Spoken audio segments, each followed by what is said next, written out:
The London Top Show is sponsored by Khata Book. Business हुआ easy. भगवान इनकी मन्नतें सुनते रहे क्योंकि छेड़ा जी की मिनी मार्ट चलती रही। लॉकडाउन में जिंदगी चली क्योंकि लोकल दुकानें चली। खाता बुक की ओर से इन सभी लोकल दुकानदारों को दिल से सलाम।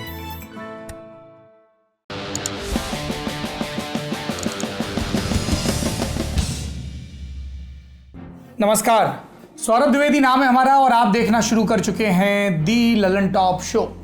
भारतीय जनता पार्टी के एक वरिष्ठ नेता हैं मनोज सिन्हा, प्रधानमंत्री नरेंद्र मोदी के खास बताए जाते हैं, इतने कि उत्तर प्रदेश के सीएम की रेस में उनका नाम भी आया था। अभी कुछ दिनों पहले जब पार्टी अध्यक्ष जेपी नड्डा ने मनोज सिन्हा को संगठन में अहम जिम्मेदारी देने के लिए प्रधानमंत्री से पूछा तो प्रधानमंत्री ने कहा सूत्रों के मुताबिक कि उन्हें छोड़ दीजिए, उन्हें कुछ खास काम देना है। प्रधानमंत्री किस खास काम की बात कर रहे थे, आज राष्ट्रपति के प्रेस विभाग की तरफ से मीडिया को भेजे मेल में लिखा और समझ में आ गया। मनोज सिन्हा अब जम्मू कश्मीर के नए उपराज्यपाल होंगे। जम्मू कश्मीर में इतनी जल्दी उपराज्यपाल को क्यों बदला गया? जम्मू कश्मीर में भारतीय जनता पार्टी के नेताओं की और दूसरे सियासतदानों की क्यों हत्या हो रही है, इस पर बात करेंगे। और कश्मीर के मसले पर चीन किस तरह की राजनीति कर रहा है और भारत ने क्या जवाब दिया है, इस पर भी बात करेंगे। बात कोरोना के केसेस पर, नई स्थितियों पर भी होगी, लेकिन सबसे पहले दिन का वीडियो।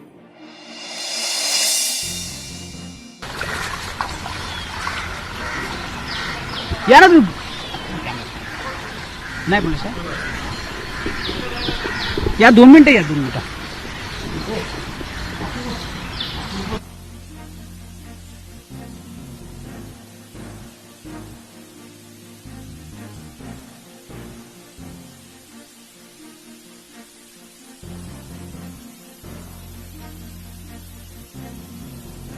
ये वीडियो है महाराष्ट्र के मुंबई का। यहाँ बारिश की वजह से हालत खराब है, सड़कों पर पानी भरा है।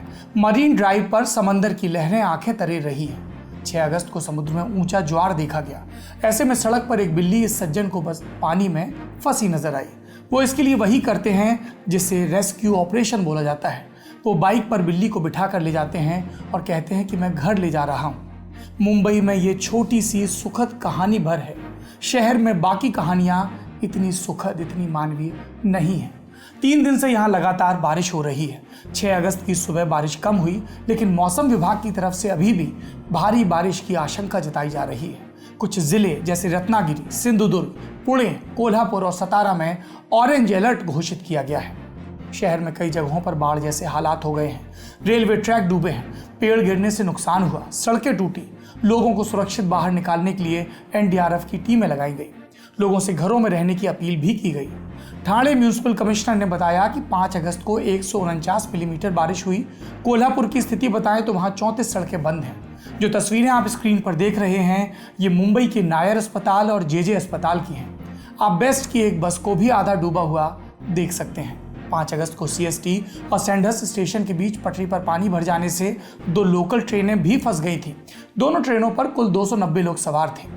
एनडीआरएफ और आरपीएफ की मदद से करीब 5-6 घंटे तक रेस्क्यू ऑपरेशन चलाया गया और छोटी नावों की मदद से इन 290 लोगों को सुरक्षित निकाला गया। इसके अलावा कर्नाटक, केरल, गुजरात और गोवा के कई इलाकों में भी भारी बारिश और भूस्खलन की खबरें आई हैं। यहाँ के कुछ तटीय इलाकों के लिए मौसम विभाग ने रेड अलर्ट जारी किया है। ओडिशा में भी भारी बारिश की आशंका जताई जा रही है। उधर नॉर्थ ईस्ट से भी एक अपडेट है। असम में प्रशासन ने दावा किया है कि बाढ़ की स्थिति में अब सुधार है। हालांकि 17 जिलों में करीब 4 लाख लोग अभी भी इससे प्रभावित हैं। सबसे बुरी तरह प्रभावित जिलों में गोलपारा, बोंगईगांव और मोरीगांव हैं। अब तक असम में बाढ़ से 136 लोगों की मौत हो चुकी है, जिसमें 110 मौतें बाढ़ से और 26 मौतें भूस्खलन की वजह से हुई हैं। बाढ़ और बारिश के बाद अब बढ़ते हैं दिन की सुर्खियों की तरफ, लेकिन उससे पहले एक प्रार्थना कि जो इससे परेशान हैं, इस प्राकृतिक आपदा से, उनको संबल मिले। और एक प्रार्थना आपसे भी कि हम और आप इन बाढ़ पीड़ितों की मदद करें अपने स्तर पर, चाहे किसी एनजीओ के ज़रिए, चाहे प्रधानमंत्री राहत कोष के ज़रिए, चाहे पीएम केयर्स फंड के ज़रिए, लेकिन मदद ज़रूर करें। मैं करूँगा, आप भी करें। सुर्खियों में क्या है? शुरुआत एक और आपदा के जिक्र से। हमेशा की तरह सबसे पहले कोरोना संक्रमण के आंकड़े। पिछले 24 घंटे में देश में 56,282 मामले सामने आए और 904 लोगों की मौत हुई। कुल मामले हो गए हैं 19,64,537। एक्टिव मामले हैं 5,95,501। ठीक हुए मरीजों की संख्या 13,28,337 और कुल मौतें 40,699। इसी से जुड़ा एक और अपडेट है। Indian council of medical research यानी कि ICMR ने कहा है कि 5 अगस्त को 6,64,949 सैंपल टेस्ट हुए। ICMR के मुताबिक अब तक 2,21,49,351 सैंपल टेस्ट हो चुके हैं। टेस्ट के दावे हैं, लेकिन कोरोना का संक्रमण रुक रहा है क्या? संक्रमण के मामले में भारत अमेरिका और ब्राजील से पीछे है, यानी तीसरे स्थान पर। लेकिन जिस तरह रोजाना 50,000 से ज्यादा केस आ रहे हैं, कहा जा रहा है कि अगले कुछ हफ्तों में भारत ब्राजील को पीछे छोड़कर दूसरे स्थान पर आ जाएगा। अमेरिका में मौत का आंकड़ा 1,61,607 है, ब्राजील में 97,418 है। इसके बाद ब्रिटेन और मैक्सिको का नंबर है। मौत के आंकड़े में भारत 5वें नंबर पर है। लेकिन जिस तरह भारत में मौतें बढ़ रही हैं, लोगों को आशंका है कि एक हफ्ते के भीतर हम ब्रिटेन को पीछे छोड़ देंगे। हमारे लिए ये चिंता की बात है। पहले संकेत दिए गए थे कि जुलाई तक भारत में कोरोना पीक पर होगा, लेकिन अब कई हेल्थ एक्सपर्ट्स ने कहा है कि सितंबर के मध्य तक ऐसा हो सकता है। खबरें आती रही हैं कि कोरोना का संक्रमण जितना बढ़ रहा है, उसका डर उतना ही कम होता जा रहा है। लेकिन ये आंकड़े देखने के बाद अगर लोग अचानक निश्चिंत हो गए तो उन्हें चेत जाना चाहिए। दूसरी सुर्खी एक हादसे से जुड़ी है, कोविड-19 से भी। गुजरात के अहमदाबाद में 6 अगस्त को तड़के 3:15 पर हादसा हुआ। यहाँ के कोविड केयर वाले श्रेय अस्पताल में आग लग गई, जिससे 8 कोरोना मरीजों की मौत हो गई। इनमें 5 पुरुष और 3 महिलाएं हैं। एक पैरामेडिकल स्टाफ घायल भी हुआ। मौके पर पहुंची दमकल टीम ने 4:20 पर आग पर काबू पाया। बताया गया कि आग की शुरुआत ICU से हुई, जिसमें 10 मरीज थे। पूरे अस्पताल में कुल 49 मरीज थे। गुजरात के मुख्यमंत्री विजय रूपाणी ने तत्काल मामले की जांच के आदेश दिए। वरिष्ठ IAS अफसरों संगीता सिंह और मुकेश पुरी को जांच का जिम्मा दिया गया। मुख्यमंत्री ने 3 दिन में घटना की रिपोर्ट सौंपने को कहा। देश के प्रधानमंत्री नरेंद्र मोदी और गृह मंत्री अमित शाह ने भी घटना पर शोक जताया। प्रधानमंत्री मोदी ने ट्वीट कर जानकारी दी कि उन्होंने मुख्यमंत्री रूपाणी और मेयर बिजल पटेल से बात की। साथ ही prime minister national relief fund से सहायता राशि देने की भी घोषणा की गई। मृतकों के परिवार वालों को 2 लाख और घायलों के लिए 50-50 हजार रुपए की आर्थिक सहायता। तीसरी सुर्खी रुपए पैसे से जुड़ी है। रिजर्व बैंक ऑफ इंडिया यानी RBI, इसके गवर्नर शक्तिकांत दास, उन्होंने 6 अगस्त को प्रेस कॉन्फ्रेंस की और मॉनेटरी पॉलिसी कमेटी यानी MPC की बैठक में हुए फैसलों की जानकारी दी। ये कमेटी की 24वीं बैठक थी। RBI गवर्नर ने बताया कि रेपो रेट में कोई परिवर्तन नहीं किया गया। फिलहाल रेपो रेट 4% है। इसके अलावा रिवर्स रेपो रेट 3.35% है, यानी इसमें भी कोई बदलाव नहीं किया गया। रेपो रेट का मतलब जिस दर पर रिजर्व बैंक दूसरे बैंकों को पैसा उधार देता है। रिवर्स रेपो रेट का मतलब जिस दर पर दूसरे बैंक अपना पैसा रिजर्व बैंक में रखते हैं और उस पर ब्याज कमाते हैं। फरवरी से अब तक रिजर्व बैंक रेपो रेट में 115 बेसिस पॉइंट की कटौती कर चुका है।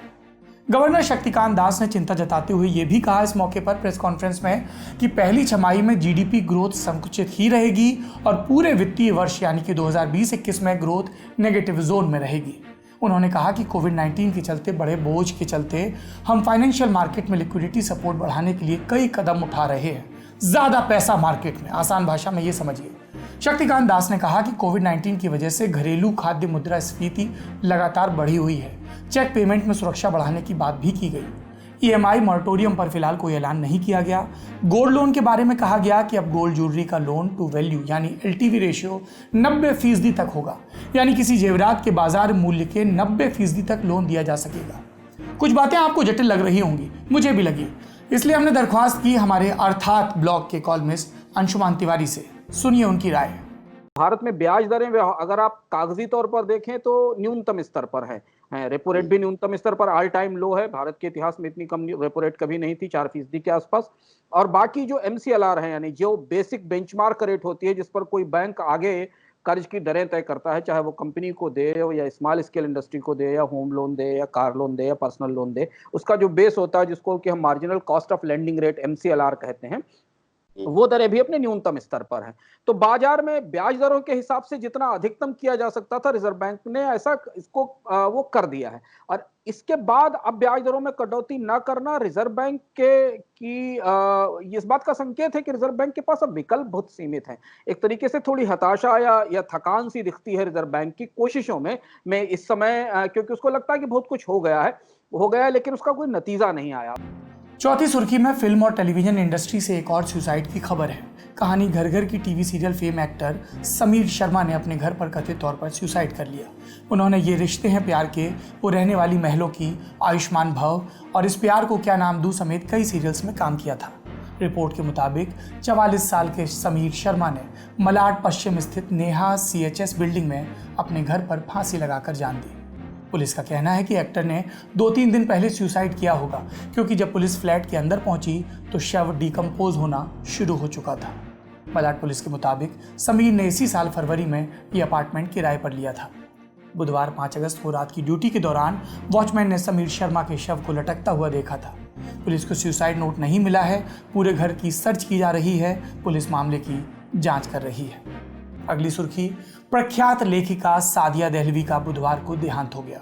वो 63 साल की थी और पिछले 2 साल से ब्रेस्ट कैंसर से जूझ रही थी। वो इस्लाम की कट्टर विचारधारा के खिलाफ थी और सूफीवाद की समर्थक। उन्होंने कई किताबें लिखी, जिनमें पहली किताब का नाम था Sufism, the heart of Islam, the Sufi courtyard, Dargah of Delhi और जैस्मिन एंड जिन्नाज नाम से एक किताब उनकी और भी थी जो खूब मकबूल हुई। उनकी मौत पर साहित्य जगत के लोग गमगीन हैं। राना सफवी, जो एक और मशहूर साहित्यकार हैं और दिल्ली की क्रोनोलॉजी प्रस्तुत करती रहती हैं किताबों के जरिए, उनसे हमने पूछा सादिया दहलवी के काम के बारे में। सुनिए।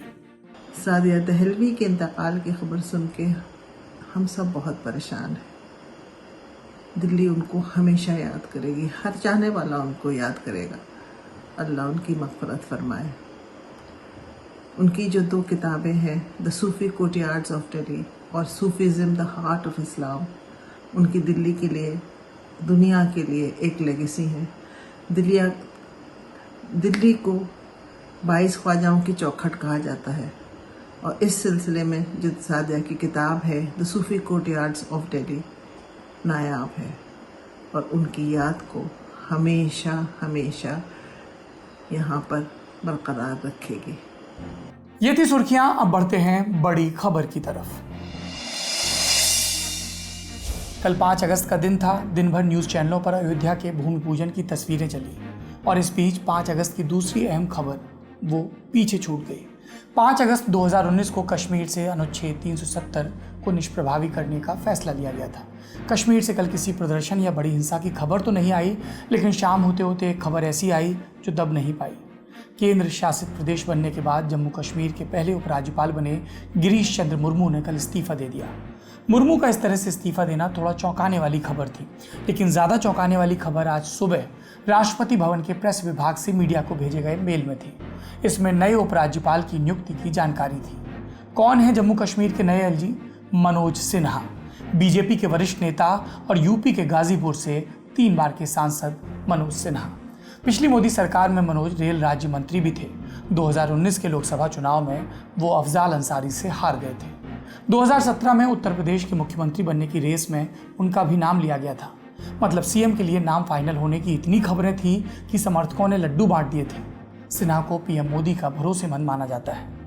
तो मोदी सरकार ने 5 अगस्त को कश्मीर का उपराज्यपाल क्यों बदला? क्या जम्मू कश्मीर में सब कुछ ठीक नहीं चल रहा था? इस सवाल के जवाब में 2 हिस्से हो सकते हैं। एक तो ये कि जीसी मुर्मू को हटाने की जरूरत क्यों पड़ी, और दूसरा ये कि मनोज सिन्हा को जम्मू कश्मीर क्यों भेजा गया। पहले जीसी मुर्मू की बात करते हैं। 31 अक्टूबर 2019 के दिन मुर्मू को जम्मू कश्मीर का एलजी नियुक्त किया गया। उससे पहले वो वित्त मंत्रालय में एक्सपेंडिचर सेक्रेटरी थे। प्रधानमंत्री मोदी ने 2015 में जम्मू कश्मीर के लिए जो पैकेज जारी किया था वो भी जीसी मुर्मू ने ही तैयार किया था। मुर्मू शुरू के 7 महीनों में जम्मू में रहकर काम करते रहे, लेकिन फिर जून में श्रीनगर चले गए। सूत्रों के हवाले से जो रिपोर्ट्स आ रही हैं उनके मुताबिक मुर्मू को लेकर जम्मू कश्मीर की ब्यूरोक्रेसी में असहजता थी।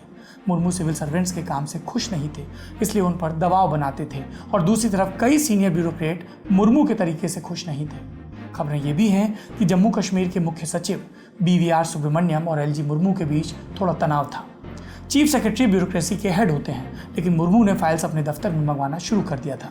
वो फाइल्स पर नोट लिखकर मुख्य सचिव को कार्रवाई के लिए कहते। असहजता इस स्तर पर थी। दूसरी वजह यह कि जीसी मुर्मू के बयानों को लेकर असहजता थी। पिछले महीने ही जीसी मुर्मू ने एक इंटरव्यू में कहा था कि 4G शुरू करने के लिए वो तैयार है, जबकि केंद्र सरकार का मत इसके बिल्कुल उलट था। केंद्र सरकार की हाई पावर्ड कमेटी ने सुप्रीम कोर्ट में 4G शुरू नहीं करने की बात कही थी। यानी यहाँ LG और अमित शाह के मंत्रालय की राय एक दूसरे से उलट थी। इसके अलावा उपराज्यपाल के एक बयान को लेकर चुनाव आयोग ने भी खिंचाई की थी। जीसी मुर्मू ने एक इंटरव्यू के दौरान जम्मू कश्मीर में जल्द चुनाव कराने की बात कही थी। इस बयान को लेकर चुनाव आयोग ने LG को चेतावनी दी थी। आयोग ने कहा था कि संविधान में चुनाव कराने या चुनाव का वक्त तय करने का जिम्मा चुनाव आयोग को दिया गया है। फिर LG चुनाव कराने की टाइमिंग पर बयान कैसे दे सकते हैं? तो ये वजह है जीसी मुर्मू को जम्मू कश्मीर से हटाने की जो बताई जा रही है। अब आते हैं मनोज सिन्हा पर। मनोज सिन्हा को जम्मू कश्मीर का उपराज्यपाल बनाने के मायने क्या हैं? एक वजह तो ये कि नरेंद्र मोदी सरकार जम्मू कश्मीर में पॉलिटिकल वैक्यूम खत्म करना चाहती थी। यानी कोई ऐसा आदमी LG के तौर पर चाहती थी जो अलग अलग पार्टियों या संगठनों से बात कर सके, उन्हें भरोसे में ले सके और एक सॉफ्ट पॉलिटिकल टच दे सके। मनोज सिन्हा की छवि चुपचाप काम करने वाले और एक अपेक्षाकृत विनम्र छवि के नेता की है। शायद इस छवि का इस्तेमाल मोदी सरकार जम्मू कश्मीर में राजनीतिक प्रक्रिया को शुरू करने के लिए करना चाहती है, जिसके लिए ब्यूरोक्रेट रहे जीसी मुर्मू उतने फिट नहीं थे। इस नियुक्ति के मायने समझने के लिए हमने जम्मू कश्मीर मामलों के कुछ एक्सपर्ट से भी बात की। सुनिए सबसे पहले सुशील पंडित की राय। लगभग 8-10 महीने मुर्मू जी कश्मीर के उपराज्यपाल रहे और वहां की परिस्थिति पर उनकी पकड़ और समझ बढ़ रही थी, उनकी रुचि बढ़ रही थी, उनसे अपेक्षाएं बढ़ रही थीं और वे प्रभावी भी सिद्ध हो रहे थे।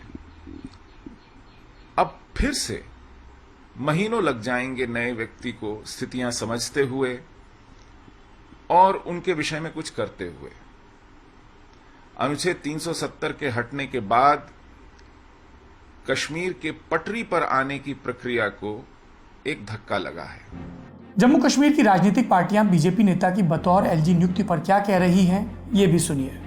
नहीं, देखिए अच्छी बात है, हम वेलकम करते हैं जहां तक मिस्टर सिन्हा की बात है और एक्सपीरियंसड आदमी है और एक यूनियन टेरिटरी में जो नई यूटी बनी है इसमें एक ऐसे आदमी की भी जरूरत है जिसको एक्सपीरियंस भी हो। हम ये नहीं कहते हैं कि हम मुर्मू साहब को भी मिस करते हैं क्योंकि उन्हें भी बड़े काम किए, खास करके उनका जो रोल था स्पेशली विंटर्स में या इस बार भी जो उन्होंने काफी कोविड के होते हुए भी जो रोड्स में ऑप्टिमाइज हुए, बाकी डेवलपमेंट्स वर्क हुआ, जरूर जम्मू कश्मीर के लोग उनको मिस करेंगे। जम्मू कश्मीर के लिए बहुत परफेक्ट है क्योंकि दो चीज़ें बड़ी अहम यहाँ उनको जो करनी है, जो मनोज सिन्हा साहब को सबसे प्राइमरी जो लोगों की तरफ से उनकी जिम्मेदारी है कि यहाँ जो करप्शन के खिलाफ जो जंग छेड़ी गई उस जंग को अंत तक पहनना मुझे लगता है सबसे बेस्ट जो पहली प्रायोरिटी है वो मनोज सिन्हा साहब की। और दूसरा जो आउटरीच प्रोग्राम जो सत्यपाल मलिक साहब ने शुरू किया था उसमें तेजी लानी और हर डिस्ट्रिक्ट नहीं हर कॉन्स्टिट्यूशन तक पहुंचना चाहिए क्योंकि लोग यहाँ जो है वो बड़े फेडअप है। लोगों की हमेशा यहाँ शिकायत रही है कि यहाँ एडमिनिस्ट्रेशन है, जो ब्यूरोक्रेसी है वहाँ काम नहीं होती है। मुझे लगता है कि दो बड़े चैलेंजेस, एक करप्शन के खिलाफ जंग को हतमी तक पहुंचाना और दूसरा जो मास कांटेक्ट प्रोग्राम आउटरीच प्रोग्राम है। बीजेपी घाटी में पॉलिटिकल प्रोसेस की तरफ बढ़ रही है, लेकिन पार्टी के नेताओं पर लगातार हमले हो रहे हैं। आज जम्मू कश्मीर के कुलगाम जिले के काजीगुंड में एक सरपंच की आतंकवादियों ने गोली मारकर हत्या कर दी। सरपंच सज्जाद खानदेव बीजेपी से जुड़े थे। एक सिक्योरिटी वाले कैंप में बाकी सरपंचों के साथ सज्जाद भी रुके थे, लेकिन आज सुबह वो अपने घर जाने के लिए निकले और जब घर से महज 20 मीटर की दूरी पर थे, आतंकवादियों ने उन पर फायरिंग शुरू कर दी। गंभीर हालत में उन्हें अनंतनाग के अस्पताल में भर्ती कराया गया, जहां इलाज के दौरान उनकी मौत हो गई। 24 घंटे में बीजेपी से जुड़े सरपंच पर यह दूसरा हमला था। कल भी साउथ कश्मीर में सरपंच पर हमले की खबर आई थी। कश्मीर में पिछले कुछ महीनों में बीजेपी नेताओं पर लगातार हमले हो रहे हैं। कुछ महीने पहले बांदीपोरा के बीजेपी नेता वसीम बारी की गोली मारकर हत्या कर दी गई थी। नेताओं को सुरक्षा दी गई है, इसके बावजूद मौका देखकर आतंकवादी उन पर हमला कर रहे हैं। कश्मीर में अनुच्छेद 370 हटाए जाने को 1 साल पूरा हो गया और इस 1 साल में हालांकि सरकार की सख्ती रही, लेकिन कानून व्यवस्था ज़्यादा नहीं बिगड़ी। आतंकी तंजीमें भी कमज़ोर पड़ी हैं, इसलिए अब वो सॉफ्ट टारगेट ढूंढ रही हैं, जैसे किसी सरपंच या किसी और नेता पर हमला करना, ताकि लोगों में चुनाव को लेकर खौफ रहे।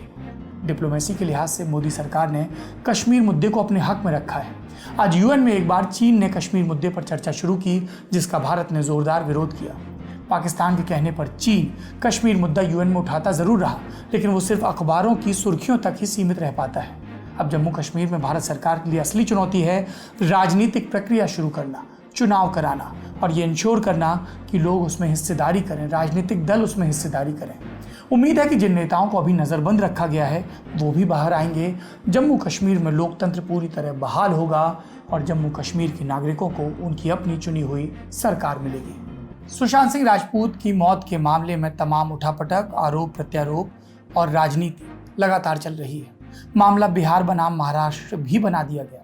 इस बीच सुप्रीम कोर्ट ने बुधवार 5 जुलाई को महाराष्ट्र सरकार से जांच की स्टेटस रिपोर्ट मांगी। कोर्ट ने कहा कि अगर इसमें कोई अपराध शामिल है तो ये जांच का विषय है। केंद्र सरकार ने सुप्रीम कोर्ट को इस मौके पर जानकारी दी कि बिहार सरकार की सिफारिश को मंजूर करते हुए इस मामले की जांच सीबीआई को सौंप दी गई है। 5 जुलाई की शाम को केंद्र सरकार ने इस आशय का आदेश भी जारी किया कि बिहार पुलिस द्वारा दर्ज एफआईआर को सीबीआई टेक ओवर कर ले। कहा जा रहा है कि सीबीआई जल्द ही मामले में एफआईआर दर्ज कर सकती है। सुप्रीम कोर्ट एक्ट्रेस रिया चक्रवर्ती द्वारा दायर याचिका की सुनवाई कर रहा था, जिसमें बिहार पुलिस द्वारा दर्ज केस को मुंबई ट्रांसफर करने की अपील की गई थी। सुप्रीम कोर्ट ने बिहार पुलिस के आईपीएस अफसर विनय तिवारी को मुंबई में बृहन मुंबई कॉरपोरेशन यानी बीएमसी की तरफ से क्वारंटीन किए जाने पर भी नाराजगी जताई।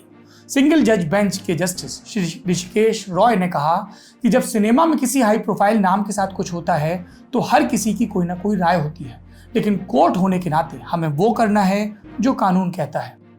केंद्र की तरफ से इस मामले में पेश हुए सॉलिसिटर जनरल तुषार मेहता, उन्होंने कहा कि कोर्ट के ध्यान में एक तथ्य लाना जरूरी है कि बिहार राज्य सरकार ने सीबीआई जांच की सिफारिश की है और केंद्र ने इसे स्वीकार किया है। इस बहस के दौरान महाराष्ट्र सरकार के वकील आर बसंत ने कहा कि मामले में बिहार पुलिस का कोई अधिकार क्षेत्र नहीं है।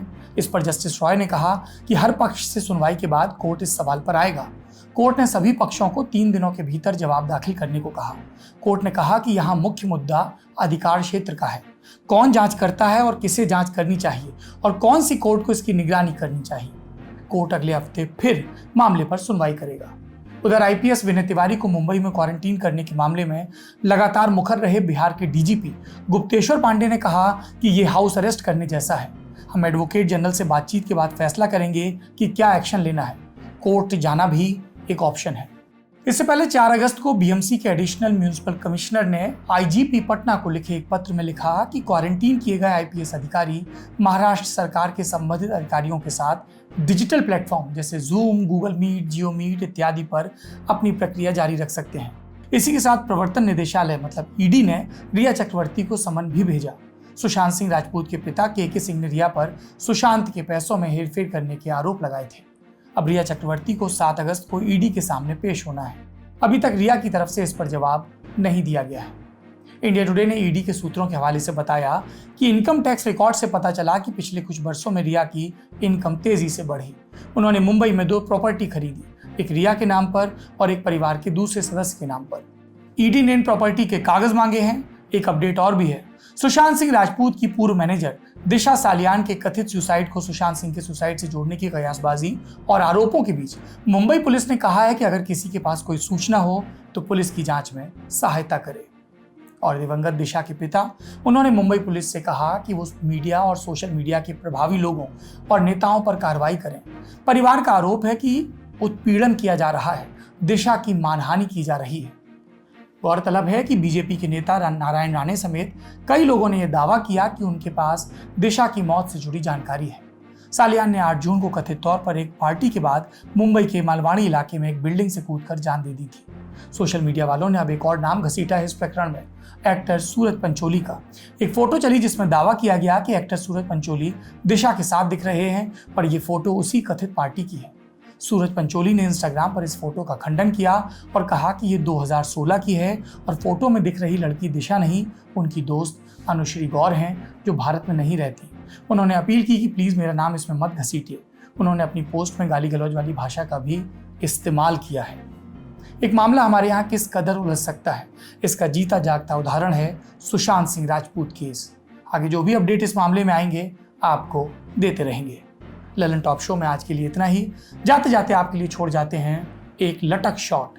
इस तरह के वीडियोस देखने के लिए आप हमारे इंस्टाग्राम पेज लटक पर जा सकते हैं, और अगर आपको लगता है कि आप भी लल्लन टॉप शो में फीचर हो सकते हैं तो उसके लिए आपको लटक पर जाकर अपना गीत, अपनी कविता भेजनी होगी। आज के लिए इतना ही। शुभ रात्रि। लोग जरूरी होते हैं। अकेले रहने का ख्याल कितना भी हसीन हो, असलियत डरा देती है।